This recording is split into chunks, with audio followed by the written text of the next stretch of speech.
las magnitudes vectoriales, cuáles son las magnitudes escalares, cuáles son las magnitudes físicas, cuáles son las magnitudes derivadas, ¿sí? Entonces, acá es importante también que ustedes sepan,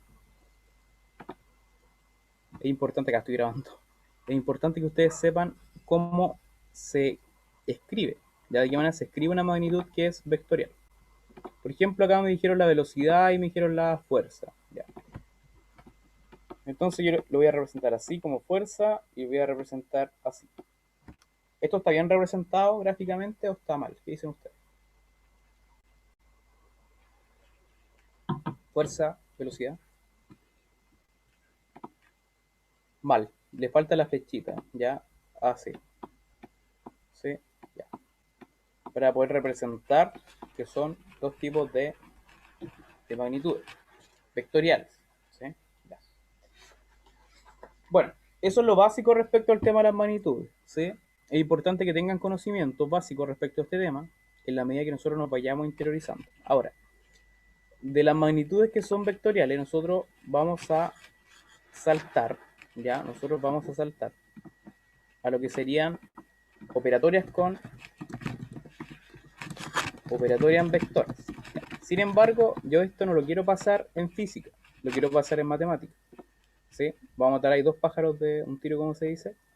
Entonces, en operatoria de vectores la vamos a ver en matemática. Es exactamente lo mismo, ¿ya? Tiene alguna diferencia. Lo que pasa es que en física tiende a ser más real a veces, como de hecho un profe me decía eso, que tiene que ver más con la realidad, ¿cierto? Explicar un fenómeno y muchas veces la matemática puede quedarse con valores que están en la imaginación, con valores imaginarios, que no necesariamente tienen algún tipo de, eh, como de base real, pero que en teoría se puede hacer, ¿ya? Entonces vamos a verlo, los vectores lo vamos a ver en matemática, ¿sí? Lo vamos a ver en matemática, no quiero confundirlos todavía con eso.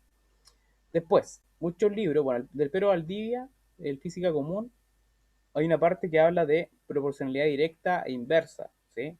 Recuerden que el libro no tiene el drive, ¿ya? El libro de física.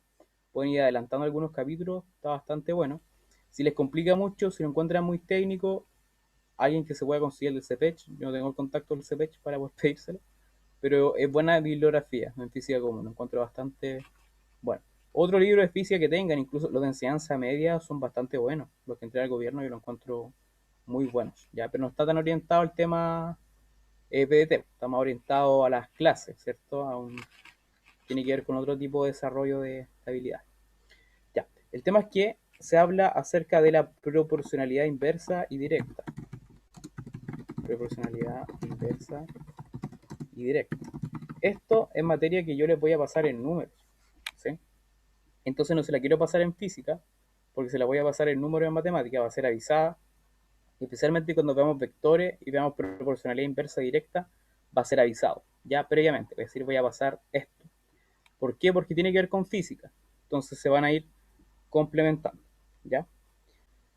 Ya chicos, terminamos la primera parte de la clase, que tenía que ver con el tema de física, introducción a la física, introducción a las magnitudes. Conversamos todavía acerca de para qué sirve la física, ¿cierto? Que estudia fenómenos de la naturaleza. Yo más les puedo agregar que es una ciencia bastante antigua. Piensen que la astronomía es una subdisciplina de la física, ¿sí? Antiguamente los griegos, ¿cierto? Todas las culturas, antes del, muchos años antes de Cristo, el 3000 antes de Cristo, 4000 antes de Cristo, estudiaban el cielo. Entonces tenía interés por la física. Quizás no era llamada física, pero había interés en la física, de las ciencias más antiguas. Entonces es importante estudiar. Ahora, hablando acerca del cielo, todos los fenómenos que se pueden observar, vamos nosotros a empezar ya con la unidad de ondas. Ondas no vamos a ver todo de una, ya vamos a partir con las... ¿Por qué me gusta partir con ondas? Principalmente porque si ustedes ven la estructura de la prueba, las primeras preguntas siempre están orientadas a ondas, ¿sí? Las primeras preguntas. Ahora son 18 preguntas de ondas, habrá unos 3 o 4. Antes tenía mayor cantidad. Si hablamos de cantidad, onda no es tanto, pero si hablamos de dificultad, yo diría que entre las preguntas más fáciles son las de onda, ¿sí? Y son a veces muy conceptuales. O si es de operaciones, son operaciones muy, muy básicas, ¿sí? Donde solamente hay que saber la fórmula y hay que observar muy bien. Entonces es importante que veamos ondas de lo más importante, de lo que es más preguntable, hasta de lo que es más como poniéndonos quisquillosos, como hilando fino, ¿sí? Ya. Bueno, como todas las unidades temáticas, me gusta hablar de lo más general, ¿cierto? De lo más particular, hablando acerca de qué son las ondas. ¿Qué son las ondas? ¿Cómo las definirían? Ya sea porque lo vieron en algún libro o porque ustedes lo plantearon como una especie de definición de su propia imaginación, ¿ya? Es una perturbación que viaja a través de un medio, transporta energía, ¿ya? Pero no materia, ¿ya? Y es requisito que la onda tenga que propagarse por un medio,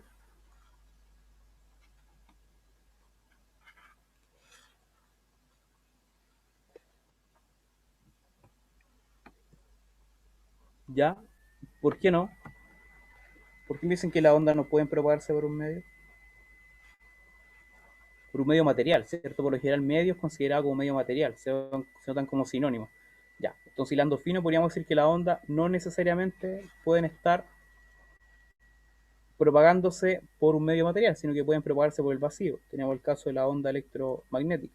Ahora, ustedes me hablan de que pueden transportarse, se pueden moverse, ¿cierto? En materia o en no materia. ¿Cómo ustedes saben cuándo hay vacío? ¿Cómo ustedes me pueden comprobar cuándo hay materia o cuándo no hay materia? Como futuros agentes de la ciencia. ¿Qué me dicen ustedes? ¿Cómo yo sé que algo tiene materia o no tiene materia? ¿Qué definición le dieron ustedes en el colegio cuando le enseñaron lo que es materia? Porque si ustedes me hablan de materia, tienen que saber lo que es materia. Van a estudiar química también, que es composición de la materia. Ya todo lo que tiene masa, ¿están de acuerdo con eso? Todo lo que tiene masa, eso es la materia. Y ocupa espacio y tiene masa, ya eso es más completo, ¿cierto? O sea, tiene volumen y tiene masa, ahí hablamos de materia. Esa es como la definición más formal que nosotros tenemos a nivel de enseñanza media, ¿cierto? A nivel de enseñanza básica, la que nos entregan es como todo lo que ocupa lugar, ¿no? ¿Cómo es? Todo lo que nos rodea. Claro, materia es como todo lo que nos rodea, pero queda un poco corto con lo que le enseñan después en enseñanza media. Bueno, y después ya entra con otras variables a lo que es materia, ¿sí? Entonces, claro, dejémoslo como que materia tiene que ver con algo que tiene masa y ocupa lugar en el espacio. Entonces hay ondas que, claro, se propagan en medios físicos, ¿cierto? En medios materiales, donde tienen masa y ocupan lugar en el espacio, pero también pueden propagarse en, en el vacío, ¿ya? Entonces no es como un requisito. Entonces nosotros podemos decir que es una perturbación, sí, es una perturbación. Ahora, esta perturbación viaja a través del espacio, ¿sí? Viaja a través del espacio o de un medio elástico, ¿sí? Ya, es capaz de transportar energía, es capaz de transportar energía, pero no es capaz de transportar materia, ¿sí? Entonces ya estamos hablando de nuevo de materia, ya no transporta materia, transporta energía. Entonces, si ustedes me dicen que es capaz de transportar energía, ¿onda lo consideran algo importante en lo que nosotros estamos viviendo como sociedad, el tema de las ondas? Bueno, tiene gran importancia el tema de la energía, el tema de las ondas. Más allá de la PDT, ¿cómo consideran la parte de ustedes de ondas, bajo su pensamiento crítico? ¿Importante? ¿No tan importante? No ha generado ningún tipo de cambio en la sociedad? No. Importante, ya. ¿Por qué lo considera importante?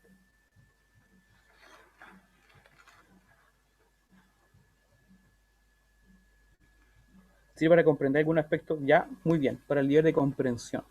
Sí, muchas veces la ciencia sirve principalmente para estudiar los cómo, más que los por qué. A veces, si ustedes se ponen a preguntar qué es lo que explica la ciencia explica más el cómo sucede algo, cómo se desarrolla, pero no tanto el por qué se desarrolla. Ya, eso podrían investigar como súper interesante. Entonces, claro, las ondas son muy, muy importantes.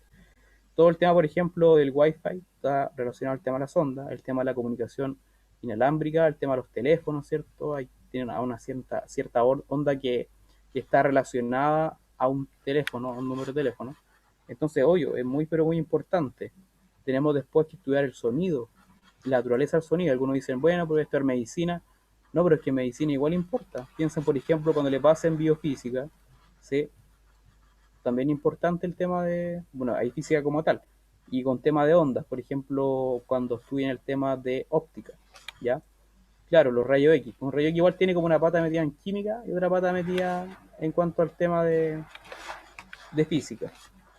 El tema de los hertz, en la medida que pasan los años, nuestro rango, ¿cierto? Para poder, de audición, va disminuyendo, ¿ya? Entonces ahí está relacionado el tema de la vejez con el tema de los rangos de sonido.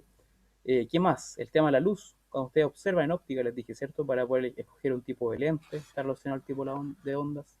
Entonces, muy importante. Ya es muy, pero muy importante el tema de las ondas. Ahora, ya que sabemos, tenemos una idea acerca de lo que son las ondas a nivel de definición, de forma conceptual, vayamos viendo cuáles son las características que van a tener una onda. Bueno, lo primero vamos a hacer el dibujito que le enseñan siempre en el colegio, que es como el dibujo más conocido, ¿cierto?, respecto a la onda, que tiene que ver con esto, ¿sí?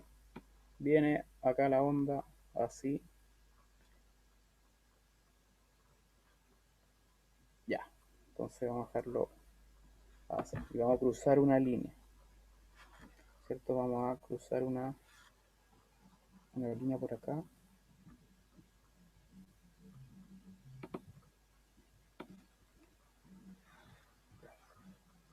Entonces yo le voy a hacer la siguiente pregunta. ¿Qué características de las ondas o de los movimientos de onda ondulatorios conocen ustedes?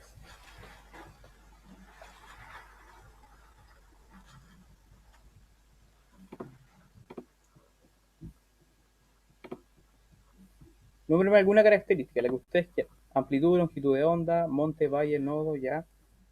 Ya, pero bueno, ahí nombraron varias, pero algunas que no tienen que ver con las características propias. De hecho, las características propias más conocidas las vamos a nombrar ahora. Ya, a ver, de acuerdo a lo que ustedes me van diciendo, me dijeron amplitud, longitud de onda, ya esa me gustó, ¿cierto? Entonces vamos a hablar de la amplitud. Entonces, conceptos relacionados a las ondas, ¿sí? Ya. Primero que nosotros vamos a ver tiene que ver con la amplitud. Ya. ¿Y qué es lo que es la amplitud?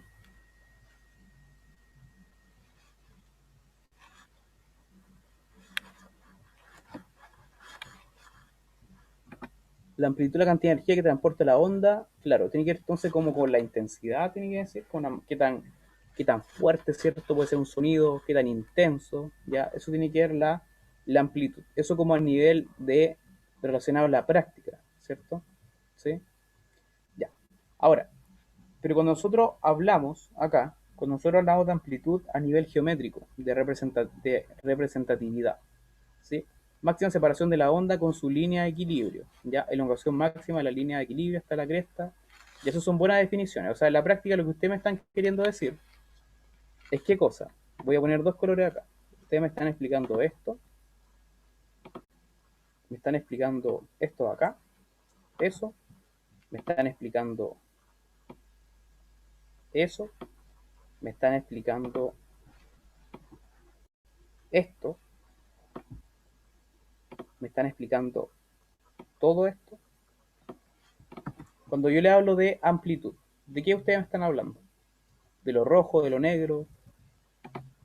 De lo rojo, ¿cierto? Tiene que ver con lo rojo. Cada que nosotros hablamos de amplitud, tiene que ver con qué tan alejado está, ¿cierto? Esa cresta de su línea de equilibrio, ¿ya? Ahora, todas esas definiciones se pueden deducir, recuerden que es una prueba alternativa, entonces si a ustedes les sale y la leen, como se las dio sus compañeros, es bastante deducible, pero identificar a la práctica como que a veces se los puede confundir, ¿ya? Tiene que ver con esto, con lo que está en rojo, ¿ya?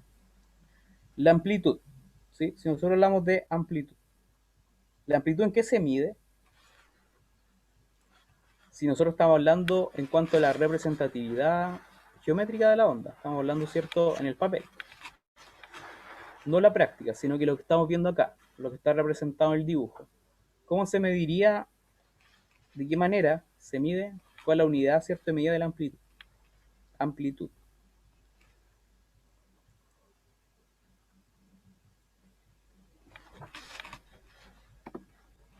Centímetros, metros, ya.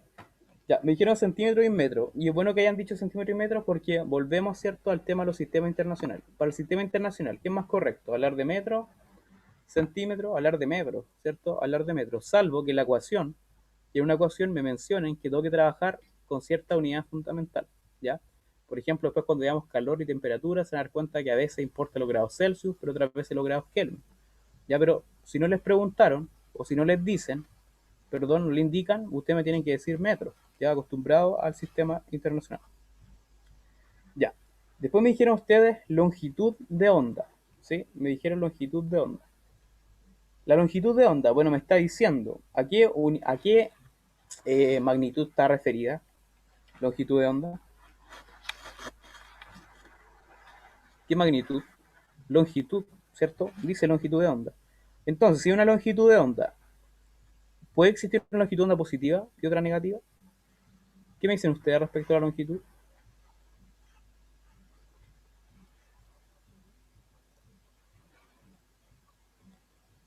Que sí, no hace por el absoluto, ¿ya? ¿Qué dice el resto?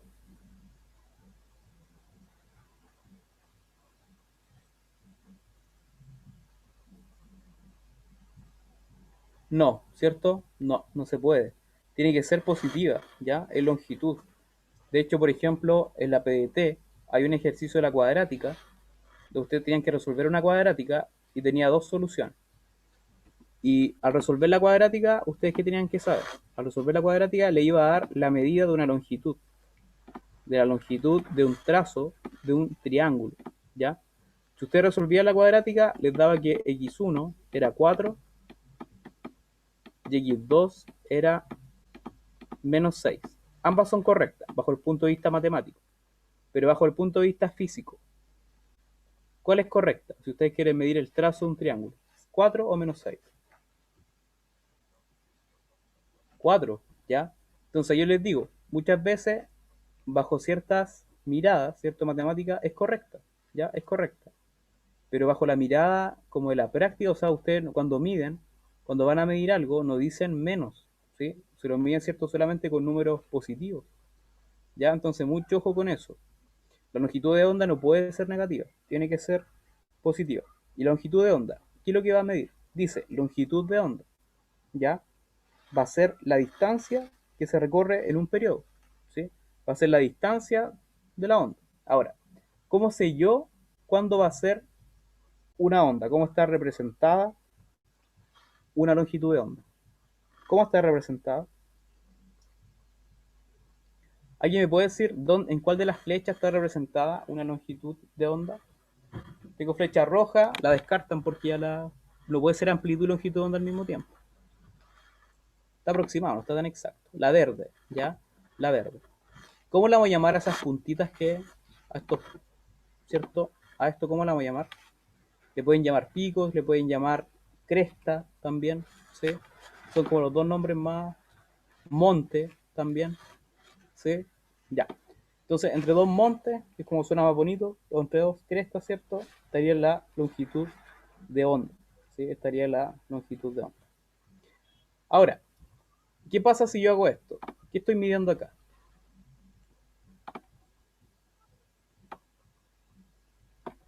Con violeta, ¿qué es lo que estoy midiendo?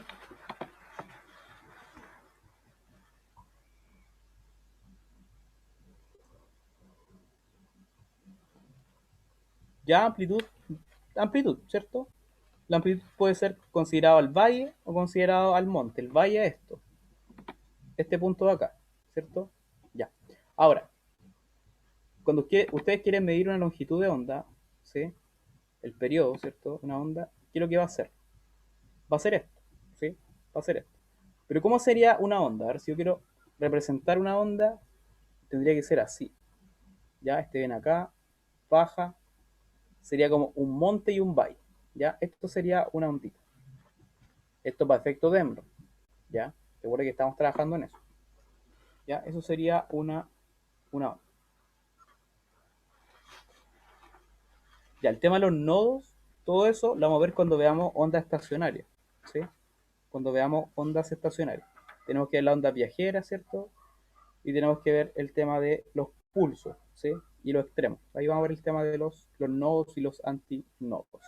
Y últimamente, aunque yo creo que ese tema lo vamos a ver cuando demos la segunda vuelta de ondas, ¿sí? Porque no es tan preguntable como como lo que vamos a hablar de las características del movimiento ondulatorio, ¿sí?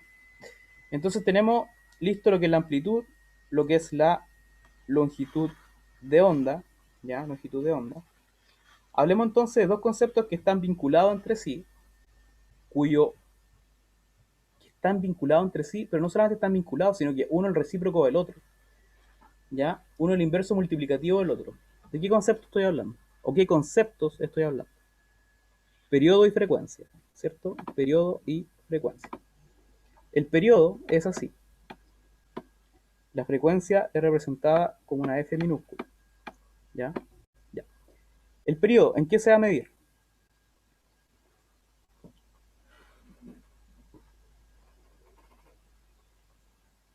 ¿Qué es lo que mide el periodo? Ya, segundo. La unidad es segundo. ¿Pero qué es lo que mide el segundo? Esa es la unidad. ¿Cuál es la magnitud que está midiendo el periodo? Tiempo, ¿ya? Tiempo, ¿sí? El tiempo por ciclo o el tiempo por oscilación. O sea, el tiempo que se demoró en hacer esto la onda, ¿sí? Ya. Entonces podemos decir que va a ser el tiempo, el periodo, ¿cierto? Va a ser el tiempo. Entonces nosotros, por ejemplo, vamos a decir que en 10 segundos, en 10 segundos hubo 4 oscilaciones, 4 de estas oscilaciones. Entonces yo les quiero preguntar, ¿cuánto es el periodo? ¿Cuánto es el tiempo por oscilación? ¿Cómo hago la división? ¿4 partido en 10 o 10 partido en 4?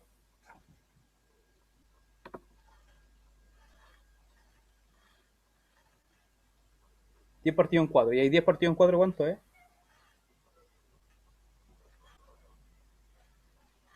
Dieron varias respuestas, ¿eh?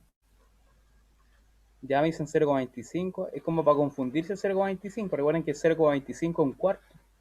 Ya, acá estoy hablando de 10 cuartos, ¿cierto? Es 2,5. ¿Sí? 2,5. O sea, ¿cómo interpreto ese 2,5 segundos? ¿Qué quiere decir que el periodo sea de 2,5 segundos? Quiero que aprendan a interpretar esto. ¿Qué significa que sea 2,5 segundos? El tiempo que demora en qué? En lograr un ciclo, en lograr una oscilación. ¿Sí? Ya. Si ahora yo les pregunto al revés, le digo, ¿cuántas oscilaciones tengo por segundo? ¿Cuántas oscilaciones logro en un segundo? ¿De qué estoy hablando? Frecuencia. Frecuencia, ¿ya?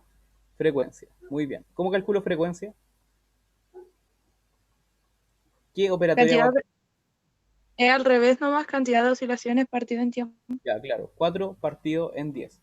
O ustedes sacan el recíproco de esto. Ya, 2,5, ¿qué es lo que es? 2,5 es 10 partido en 4, ¿sí? Es 10 partido en 4, 5 partido en 2, también lo pueden ver así. Y el recíproco de esto, recuerden que el recíproco se puede representar así, elevado a menos 1, ¿ya? Esto es, ¿cuánto? 2 quintos, ¿sí? Ya. ¿Y 2 quintos a qué equivale? Recuerden que estamos viendo en matemática cómo pasar de fracciones a decimales. 0,4, ¿ya? 0,4, ¿sí? Ya. Cuando nosotros hablamos de 0,4, bueno, esto, ¿por qué lo sacaron rápido? Porque un quinto es 0,20. Entonces, 2 quintos van a ser, ¿cierto? 0,4. Ya, chiquillos, vamos a llegar hasta acá el día de hoy.